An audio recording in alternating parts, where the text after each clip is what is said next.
Hello' বন্ধুসকল, কি খবৰ সকলোৰে? আশা কৰোঁ সকলোৰে ভাল। আজি আমি এইটো ভিডিঅ'ত কথা পাতিব গৈ আছোঁ how to create A YouTube channel within 1 minutes ইয়া 2 মিনিটছ। আমি আজি কথা পাতিম কেনেকৈ 1 বা 2 মিনিটত এটা ইউটিউব চেনেল খুলিব পাৰি আৰু কি ছেটিংছ থাকে ইউটিউব চেনেলটো প্ৰথম খোলোতে, আৰু কেনেধৰণৰ কি ধৰণৰ কণ্টেণ্ট দিব পাৰি তাৰ বিষয়ে অলপ কথা পাতিম।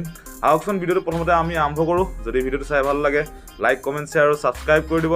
আৰু যিসকলে ভাবিছে যে মই ইউটিউব চেনেল নোখোলোঁ বা কিবা এইবিলাকৰ লগত একো ইণ্টাৰেষ্ট নাই, তেওঁলোকক এতিয়াই কৈছোঁ ভিডিঅ'টো স্কিপ কৰি দিয়ক। ভিডিঅ'টো চাই ভাল নাপাব আৰু বেলেগ ভিডিঅ' আছে, সেইবিলাক ডেছক্ৰিপশ্যনত লিংক দি থোৱা আছে, চাব আমাৰ আগৰ ভিডিঅ'বিলাক। তেতিয়াহ'লে ব'লক ভিডিঅ'টো সোনকালে আৰম্ভ কৰোঁ। প্ৰথমে আমি ফোনৰ স্ক্ৰীণ ৰেকৰ্ডিং অন কৰি লৈছোঁ আৰু এপটো খুলি লৈছোঁ। আৰু ইয়াত যোনটো ইমেইলৰ অপশ্যন থাকে তাত যাব, আৰু ইয়ৰ চেনেল বুলি এটা অপশ্যন থাকে তাত যাব। আৰু ইয়াতে আপোনালোকে নাম লিখিব পাৰে। মোৰ যিহেতু টেকনিকেল চেনেল হয়, মই ইয়াত নাম দিছোঁ আছাম টেক, আৰু এনেদৰে আছাম টেক আপোনালোকে নামটো লিখি ছেভ কৰি দিব।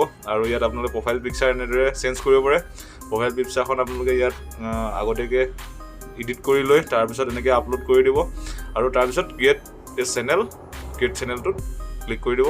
তাৰপিছত আমি আকৌ পুনৰ এপটো অন কৰিছোঁ। এতিয়া এপটো অন কৰাৰ পিছত আকৌ আগৰ দৰে যাম। ইয়াত আকৌ চেনেলত গৈ এতিয়া চালোঁ আমাৰ এইটো চেনেলটো ৰেডি হৈ গ'ল।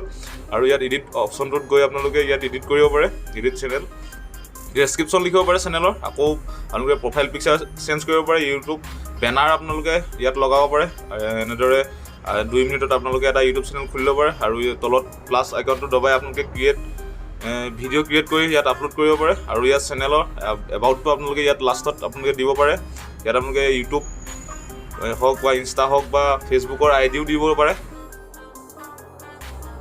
প্ৰথমে আপোনালোকে চেনেলটো খুলিলে এতিয়ানো কিনো ধৰণৰ কণ্টেণ্ট আপোনালোকে দিব। এতিয়া মোৰ ফালৰ পৰা আপোনালোকক জনাব বিচাৰিছোঁ যে ভিডিঅ' দুধৰণে দিব পাৰি। এটা হ'ল ফেচ দেখুৱাই, এটা হ'ল ফেচ নেদেখুৱাকৈ।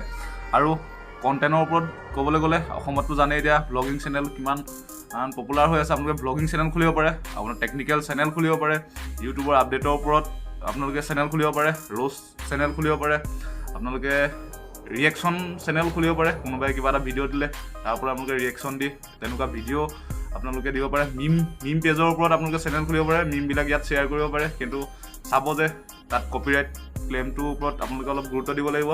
কিবাকিবি আপোনালোকৰ যদি অকণমান ডেন্সৰ ওপৰত আপোনাৰ বেছি গুৰুত্ব জানে, টেলেণ্ট আছে, ডেন্সৰ ওপৰত আপোনালোকে চেনেল খুলিব পাৰে। তেনেকৈ আপোনাৰ যিটো টেলেণ্ট আছে সেই টেলেণ্টটো লৈ আপোনালোকে চেনেল খোলক, চাব, কণ্টিনিউটিটো বজাই ৰাখিব। আপোনালোকে যদি ভাবিছে ডেইলি এটা ভিডিঅ' দিম, ডেইলি দি যাওক। যদি ভাবিছে সপ্তাহত 2টা বা 3টাকৈ, তেনেকৈ সপ্তাহত 3টাকৈ দি যাওক, কিন্তু কণ্টিনিউটি বজাই ৰাখিব। কাৰণ যোনটো ইউটিউব এনালিটিক্স হয়, সিহঁতে কণ্টিনিউটিৰ ওপৰত বেছি গুৰুত্ব দিয়ে। নতুন চেনেলবিলাক গ্ৰ' হোৱাত বেছি হেল্প হ'ব যদি কণ্টিনিউটি বজাই ৰাখে।